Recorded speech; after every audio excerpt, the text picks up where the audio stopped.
ஜெய் சாய்ராம்.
வழிபாடு செய்யலாம்.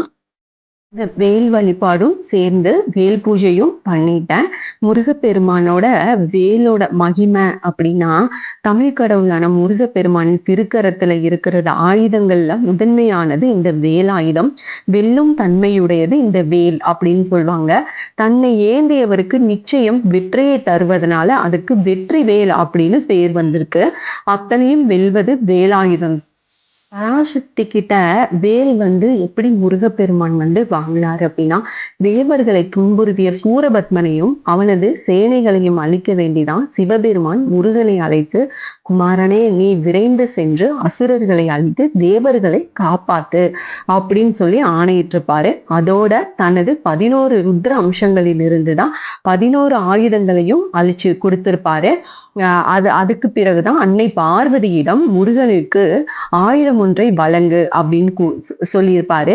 சிவன் அம்பிகை தனது ஒப்பற்ற சக்திகளை வேலாக மாற்றி முருகனுக்கு ஆயுதமாக வழங்கி ஆசிர்வதித்து அனுப்பியிருப்பாங்க. அந்த வேல் தான் சிவசக்தியரின் அம்சமாகவே தோன்றியது.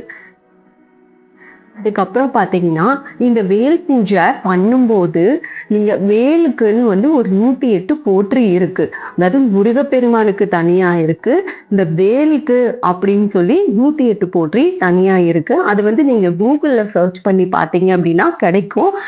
அதே போல அதை வச்சுதான் இன்னைக்கு நான் அந்த 108 போற்றி சொல்லிதான் நான் வேலுக்கு தனியா அர்ச்சனை பண்ணிக்கிட்டேன்.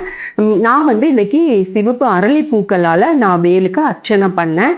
நீங்க ஒரு ட்ரீட்மெண்ட்ல இருக்கிறீங்க, இந்த மாதிரி சிச்சுவேஷன்ல இருக்கும்போது நீங்க அந்த வேலுக்கு வந்து அந்த 108 போற்றி சொல்லி திருநீர் இருக்கு இல்லையா, அந்த விபூதி அதை வச்சு நீங்க அந்த வேலுக்கு அபிஷேகம் அர்ச்சனை பண்ணுங்க.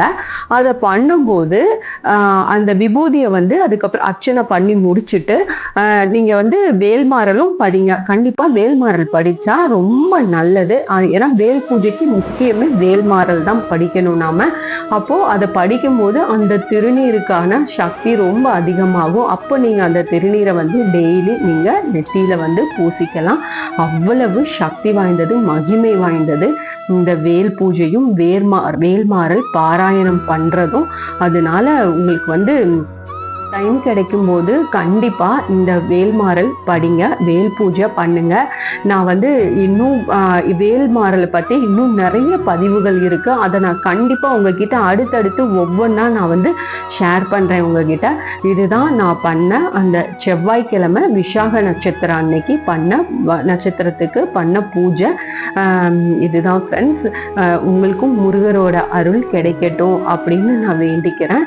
என்னோட சேனலுக்கு தொடர்ந்து சப்போர்ட் பண்ணுங்க. மறக்காம லைக் பண்ணுங்க, ஷேர் பண்ணுங்க, கமெண்ட் பண்ணுங்க, சப்ஸ்கிரைப் பண்ணுங்க. மறக்காம பெல் ஐகானை கிளிக் பண்ணுங்க. Thank you friends. மீண்டும் அடுத்த பதிவில் சந்திப்போம்.